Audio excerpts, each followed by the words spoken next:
মাই god, এখন শাকিব খান ধরা দিয়েছে বরবাদ সিনেমার ট্রেইলারে। Money is the most powerful material in all over the world. Shakib Khan যে একজন গুণী অভিনেতা তা আবারও প্রমাণ হয়েছে বরবাদের প্রকাশিত ট্রেইলারে। কিন্তু পাবলিক যখন ভিলেন হয় তখন তা বারুদে পরিণত হয়। শাকিব খানকে এবার দক্ষিণী সিনেমার স্টাইলে বরবাদ সিনেমায় দেখা গেল।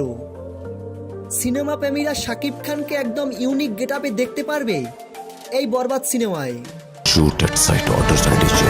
শাকিব খানের আপকামিং সিনেমা বরবাদ নিয়ে ভক্তরা অনেক বেশি এক্সাইটেড ছিল। This is my kingdom. Who are you? দর্শকদের মনের মতো একটা সিনেমা হতে চলছে বরবাদ। তো ভিউয়ার্স, বরবাদ সিনেমা নিয়ে আপনাদের মূল্যবান মতামত জানাতে পারেন ভিডিওর নিচে কমেন্ট বক্সে কমেন্ট করে। ভিডিওটি ভালো লাগলে একটা লাইক করে দিন। ধন্যবাদ।